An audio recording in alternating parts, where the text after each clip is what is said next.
আমার মনে হয় আমরা আজকের এই অনুষ্ঠানটিকে ঘিরে যে আলোচনা করছি এখানে, আমার পূর্বে যে সকল বক্তা এখানে তাদের বক্তব্য উপস্থাপন করে গিয়েছেন, খুব সম্ভবত সকল কিছুই কম বেশি ক্লিয়ার হয়ে গিয়েছে। বিশেষ করে মান্না ভাই লাস্টে যে সকল কথাগুলো বলে গিয়েছেন আমার আগে দিয়ে, সকল কথাগুলোই আমাদের ইচ্ছা আকাঙ্ক্ষা, যা আমরা চেয়েছিলাম বা যা চাইছি, সকল কিছুই ক্লিয়ার হয়ে গিয়েছে। আমি সেই কথাগুলোতে পেছন দিকে খুব একটা যেতে চাইছি না।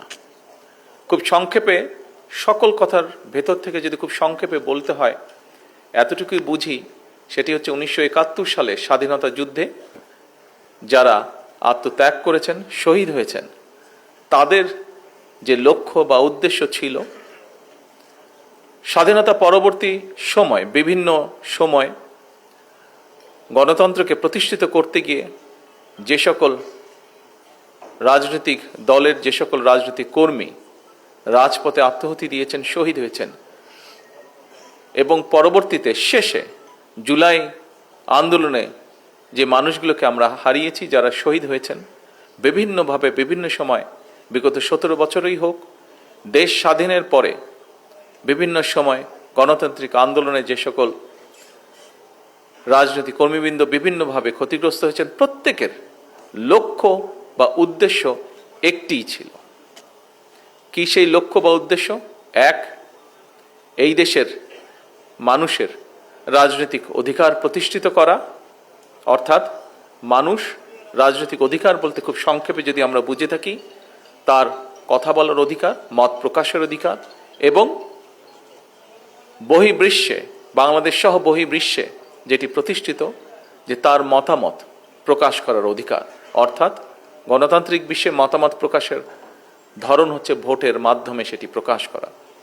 এই অধিকারটিকে প্রয়োগ যাতে তারা করতে পারে, সেটি প্রতিষ্ঠিত করা।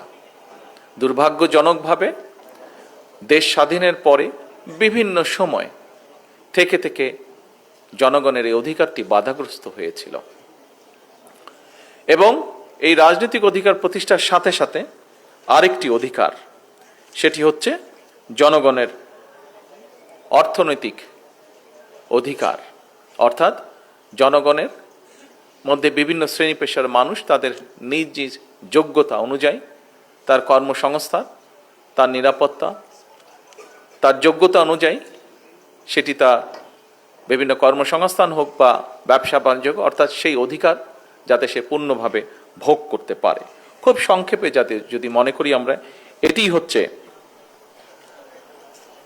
মানুষের মৌলিক বিষয়গুলোর অন্যতম, বা যা তাদের চাওয়া ছিল, লক্ষ্য ছিল, এই অধিকারগুলোকে অর্জন করার।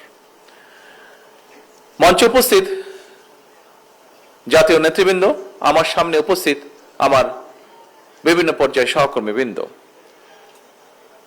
জুলাই আন্দোলন আমরা দেখেছি বিভিন্ন সময় মানুষকে বিভ্রান্ত করার জন্য বিভিন্ন জন বিভিন্ন কথা বলেছে।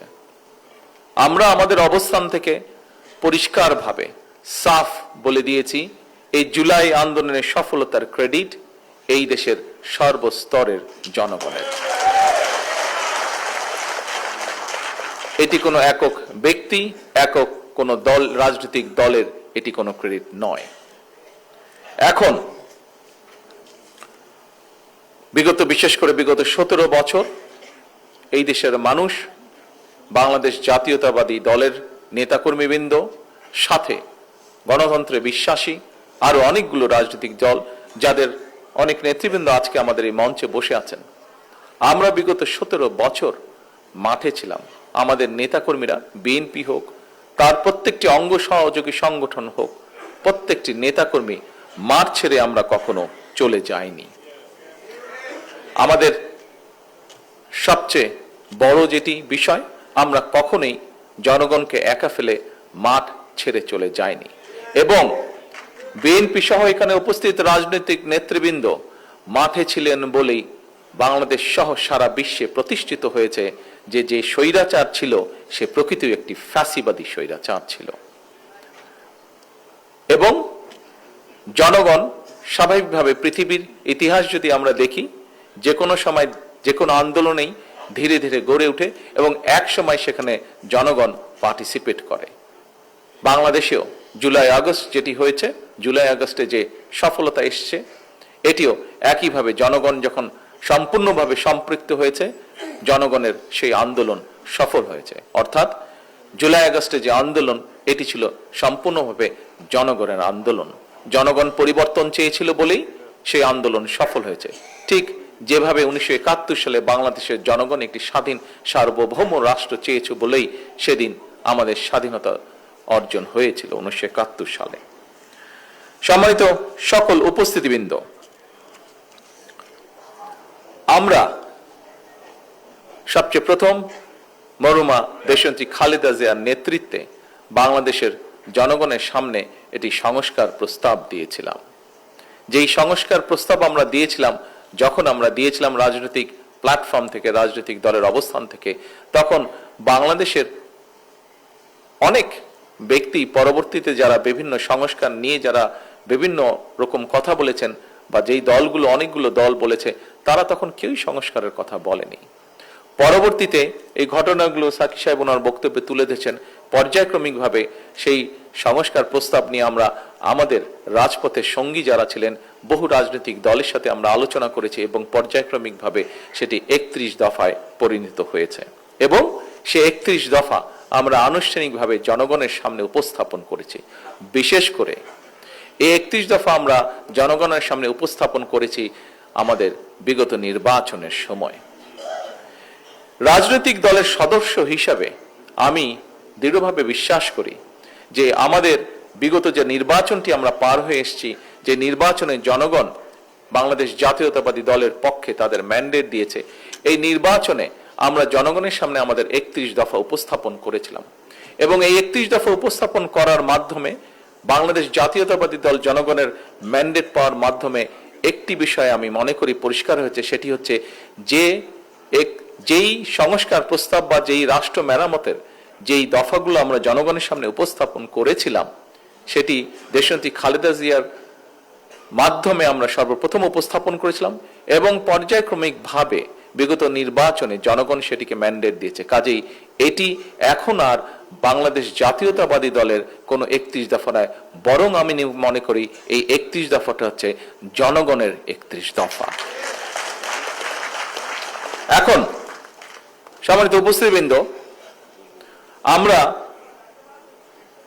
আজকে থেকে 2 বছর আগে ঠিক এই দিনে এই ঘরে উপস্থিত প্রত্যেকটি মানুষ সহ সমগ্র বাংলাদেশের প্রত্যেকটি মানুষ কি পরিস্থিতির ভিতর দিয়ে গিয়েছিল সেটি নিশ্চয়ই 2 সেকেন্ডের জন্য চোখ বন্ধ করলে আমাদের চোখের সামনে ভেসে উঠবে।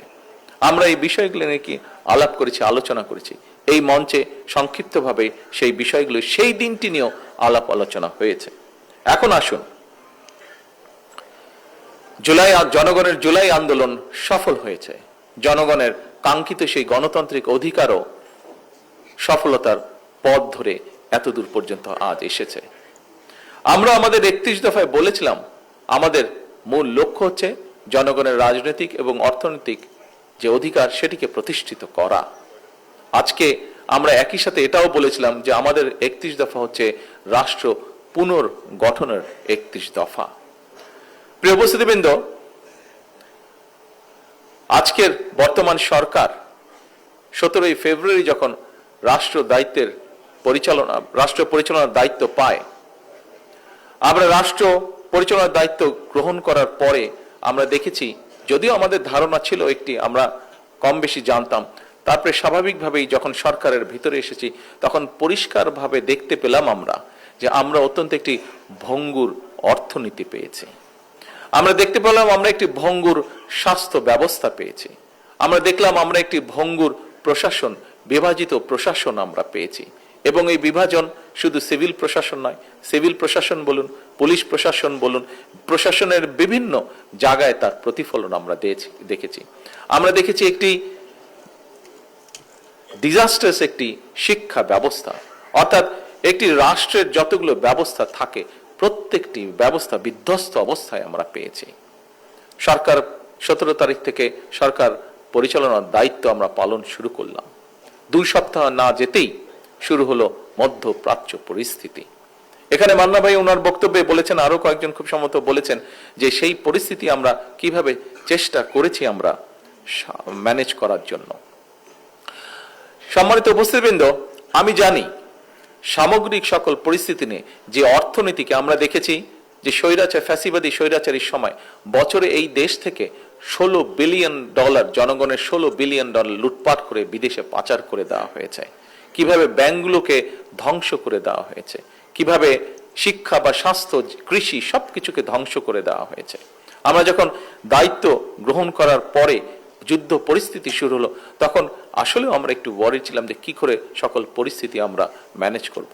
আমরা জানি এই সকল বিধ্বস্ত অর্থনীতি, বিধ্বস্ত সব পরিস্থিতির মধ্যে আমরা জানি ভিতরে জনগণ অবশ্যই কষ্টের মধ্যে দিয়ে যাচ্ছে।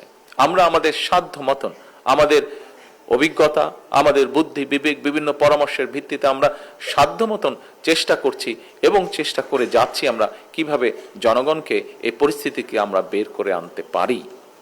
এর ভিতরেই আমরা জানি যে বিশেষ করে জ্বালানি খাতে তেল বা গ্যাস এইসব বিষয়, বিদ্যুৎ এইসব বিষয়ে জনগণ সমস্যার মধ্যে দিয়ে যাচ্ছেন। কিন্তু এই যে জ্বালানিটা দিয়ে আমি শুরু করলাম, কারণ এই মুহূর্তে জ্বালানির কথাই বলুন, গ্যাসের কথাই বলুন, এই সব ক্ষেত্রে আমরা জানি দেশের বিভিন্ন প্রান্তে বহু মানুষ এই সকল ভোগান্তি পোহাচ্ছেন এগুলা।